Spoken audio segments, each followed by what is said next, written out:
Australian journalist Mark Bolan was among the international speakers at this week's Daily Dialogue Forum, where he shared his experiences in peace journalism.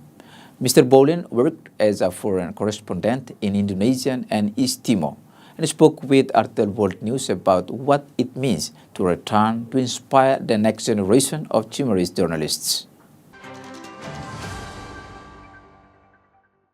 Can you explain your history with Timor-Leste and what it means to return? Well, in the context of press freedom, I was asked to come and speak at this as a keynote at this conference this last week. It reminded me that my very first encounter with all things Timor happened back in 1985. I was a young reporter working in Darwin in Northern Australia, and some activists approached me and said, "We've got a very secret story that you might be interested. It's going to happen on Sunday morning.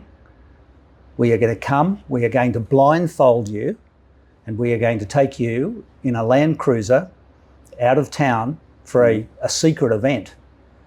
I had no idea what that meant, of course, but Sunday morning came and the activists picked me up.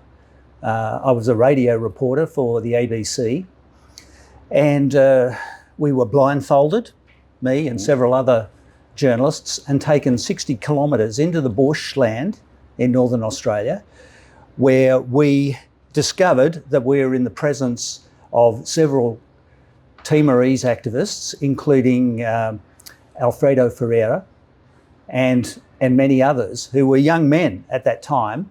And what they were doing was making secret radio contact with Fretilin forces in the mountains, in the jungle of East Timor. And this was called Radio Mobere. Yeah. It was Shinana Gusmao talking, giving his message to the world. And this was one of the listening posts, Radio Mobere in Northern Australia. I learnt there and then that journalism could be resistance, and resistance was journalism. Mark, talking about Sanana Gusmao, your reunion with current Prime Minister Sanana Gusmao was an emotional one. Can you tell us about it? When I did meet him a few years ago, and I showed him a photograph that had been taken of us together while he was a prisoner in Cipinang prison in Jakarta.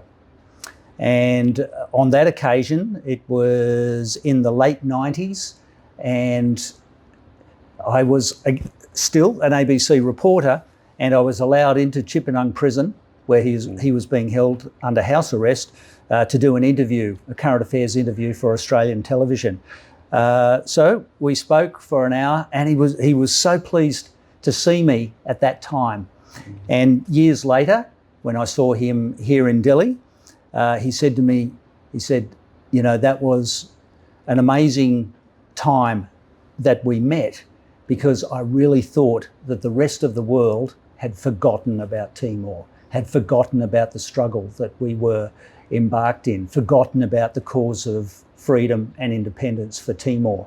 And he was very emotional about that. So, yeah, something I'll always treasure and remember. What is Daily Dialogue, and how does it engage local journalists?